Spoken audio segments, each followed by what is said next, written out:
अस्सलामुअलैकुम वरहमतुल्लाहि वबरकातुहू। एक केस आया है, जैसे इससे पहले आरजे कौर का जो केस आया था जिसमें अनफॉर्चुनेटली एक लेडी डॉक्टर को रेप करके मर्डर कर दिया गया था। उसका भी अभी क्या प्रोग्रेस है, क्या है, कुछ नहीं, सब लोग भूल चुके हैं। और अभी एक केस आया अदुल सुभाष का, जिसने एक सुसाइड नोट छोड़ा है कि उसको जो है किस तरह से प्रताड़ित किया गया है और किस तरह से कि पूरा का पूरा सिस्टम जो है एक्सटॉर्शन उससे कर रहा है शादी को लेकर और डिवोर्स को लेकर। किस तरह से उसकी जो है वाइफ जो है झूठे पे झूठा केस जो है डालते जा रही है। ठीक है, और वो पूरा बताया है, उसका जो वीडियो आपको ऑनलाइन मिल जाएगा कि किस तरह से पूरी की पूरी सिस्टम जो है एक तरह से मैन के अगेंस्ट हो गया। अब ज़्यादातर मेरे वीडियो जो होते हैं वो दिखने में तो प्रो वुमेन होते हैं, लेकिन एक्चुअली मेरा ये क्लेम है कि वो प्रो जस्टिस होते हैं। ठीक है, क्योंकि ज़्यादातर मुझे ऐसा लगता है कि औरतों पर जुल्म हो रहा है तो ज़्यादातर वीडियो भी उसी हिसाब से बनता है। लेकिन जहाँ पर मर्द के ऊपर जुल्म होता है वहाँ पर भी जस्टिस का यही तकाजा है कि आप जो है जो अगर किसी मर्द के खिलाफ़ भी जुल्म हो रहा है तो आप भी उसको उसके खिलाफ़ आवाज़ उठाओ। ठीक है, ये नहीं है कि औरतों के खिलाफ़ भी सिर्फ आप आवाज़ उठा रहे हो, जो मर्द के खिलाफ़ जुल्म हो रहा है। और ये एक एक पैंडमिक बन गया है। मतलब पहले आदमी थोड़ा बहुत बोलता है कि अरे यार ये 1,000 में से एक केस हो जा, करोड़ों में से एक केस हो जा रहा है, लाखों में से एक केस हो जा रहा है। लेकिन अब ये पेंडेमिक बन रहा है, मतलब इस लेवल का पेंडेमिक बन रहा है।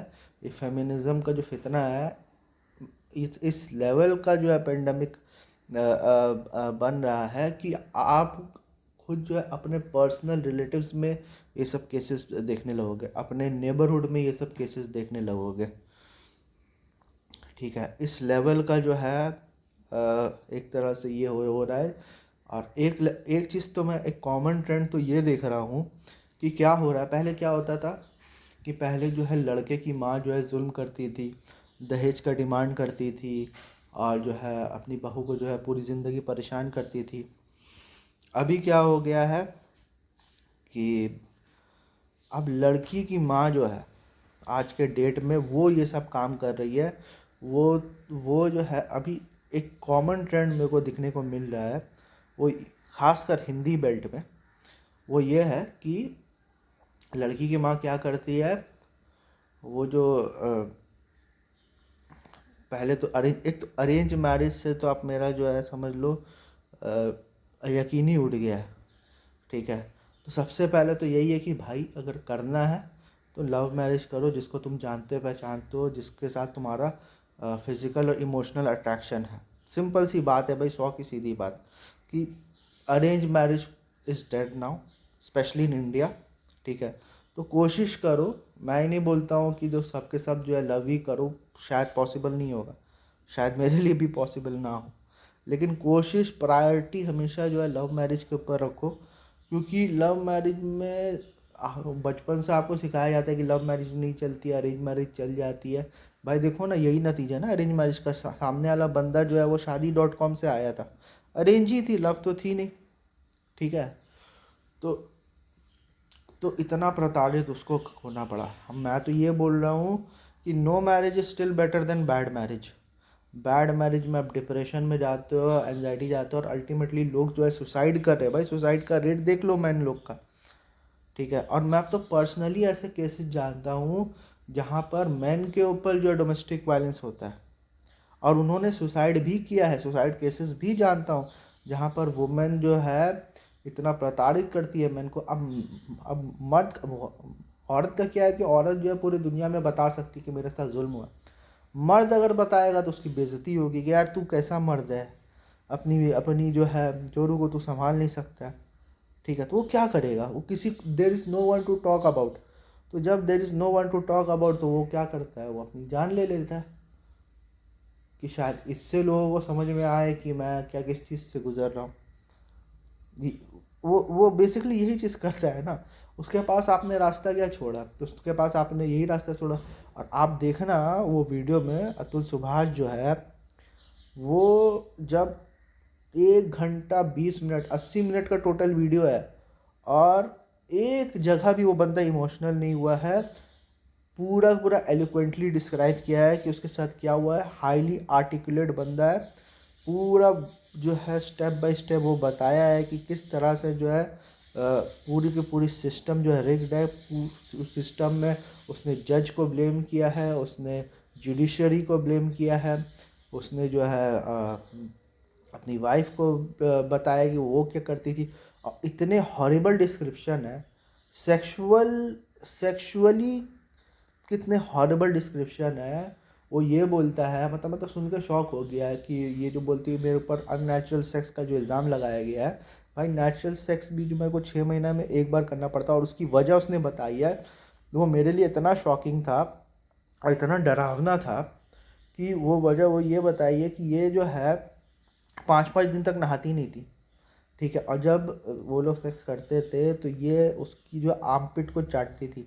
Just imagine the level of आप फेटिश या लेवल ऑफ पर्वर्शन आप देख लो। और भी गंदे गंदे चीज़, जैसे वो उसके जो है यूरिन और जो है पॉटी के साथ भी उस वो भी फेटिश था उस लड़की को। तो भाई ऐसी लड़की के साथ कौन अपना मतलब ये करेगा, इंटीमेट होगा।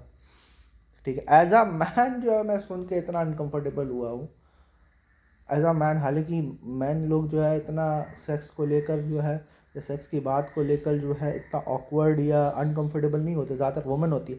लेकिन ये डिस्क्रिप्शन सुन के तो आदमी भी बोलेगा यार ये कैसा सेक्स है, ये कैसा इंटीमेसी है। फर्स्ट टाइम हमको मुझे ऐसा लगता है ये सुनकर जो है आदमी तक जो है अनकंफर्टेबल होंगे कि यार ये क्या बात हो गई ऐसे भी कोई करता है क्या। तो आप देखो कि ये कहाँ जा रहा है।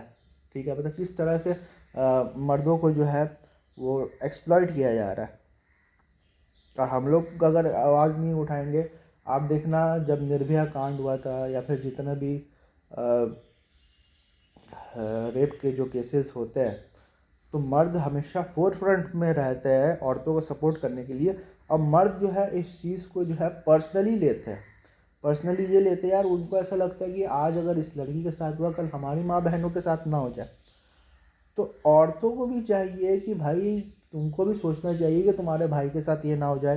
तुमको भी सोचना चाहिए तो कि अपने बाप के कि तुम्हारे बाप के साथ या तुम्हारे बेटे के साथ ऐसा ना हो जाए। तो अभी जो लड़कियां बहुत सारी आके ये कहते हैं नॉट ऑल वुमेन।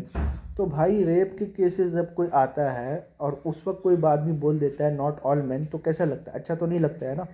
ये तो आप उस ये जो जो सिवियरिटी है इस केस की, इसको तो आप डाउन प्ले करने की कोशिश कर रहे हो ना। कौन बोल रहा है ऑल वुमेन, कौन बोल रहा है ऑल मैन? ठीक है, यहाँ पर ये बोलने की क्या ज़रूरत है नॉट ऑल मैन? या फिर यहाँ रेप केसेस में ये बोलने की क्या ज़रूरत है नॉट ऑल मैन?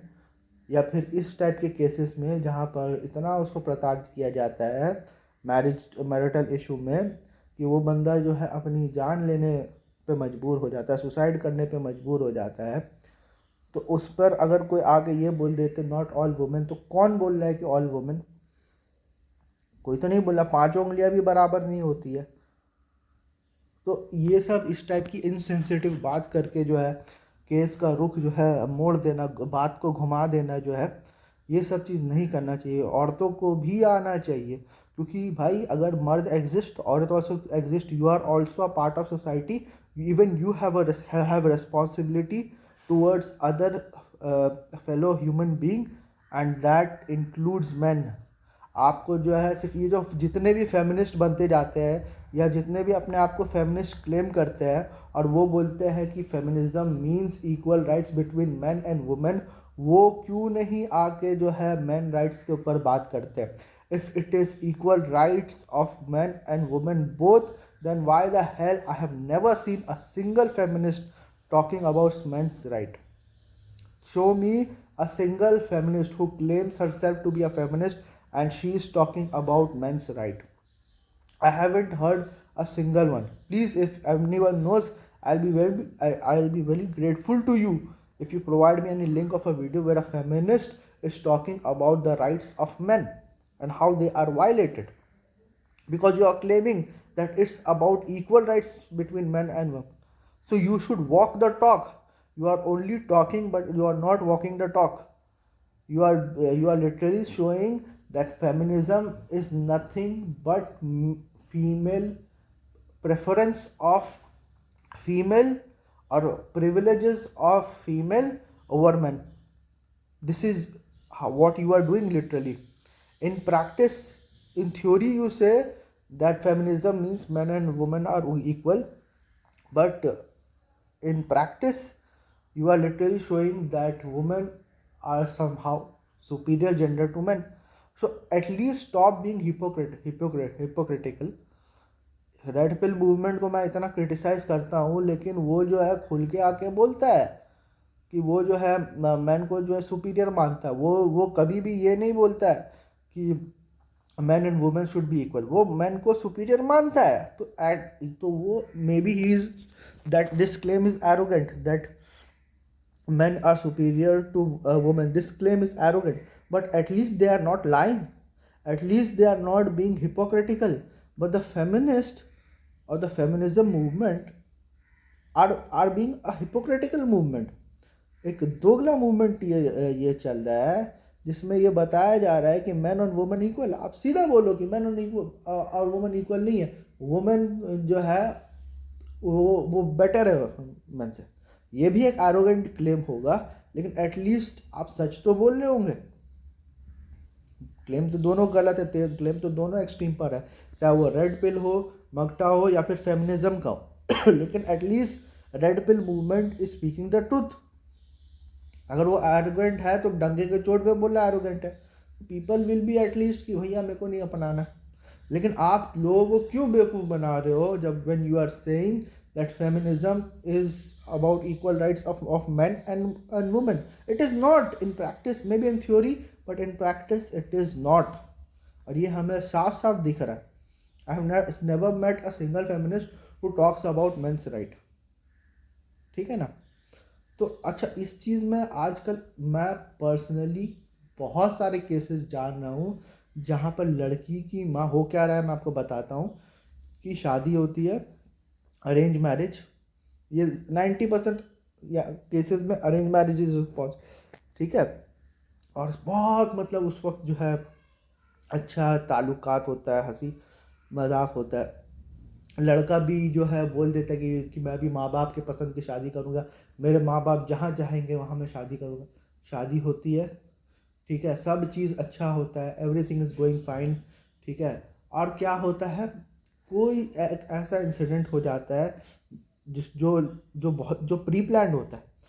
एक्चुअली ये प्री प्लान्ड होता है लड़की वालों की तरफ से कि तुम जाना वहाँ पर कलेश करना, ठीक है। और ख़ासकर ये तब होता है जब एक बच्चा हो जाता है, ठीक है। तो एक बच्चा जब हो जाता है उसके बाद लड़की जो है वो कलेश करती है, फिर लड़की जो है मायके आ जाती है, बच्चे को लेकर मायके हो जाती है। और उसके बाद पूरी ज़िंदगी जो है लड़का मायके में जाके लड़की से मिलता है। तो इन शॉर्ट जो है लड़की वाले चाहते हैं कि लड़का जो है घर जमाई बन के रहे। देखो, लड़का घर जमाई बन के रहना अपने आप में कोई गलत बात नहीं है, लेकिन साउथ में ऐसा होता है, केरला में ऐसा होता है कि लड़का खुद जो है लड़की के घर में शिफ्ट हो जाता है। लेकिन वो सब चीज़ ट्रांसपेरेंट होता है, एग्रीड अपॉन होता है। यहाँ पर क्या धोखा दिया जाता है, यहाँ पर धोखा ये दिया जा रहा है कि आपने शादी कर ली, सब चीज़ ये हो गया, उसके बाद जो है जब शादी हो गई, बच्चा हो गई, उसके बाद आप डिमांड कर रहे हो कि लड़का जो है वो जो है अब लड़की के साथ शिफ्ट हो जाए, ठीक है। ये तो धोखा है बहुत बड़ा।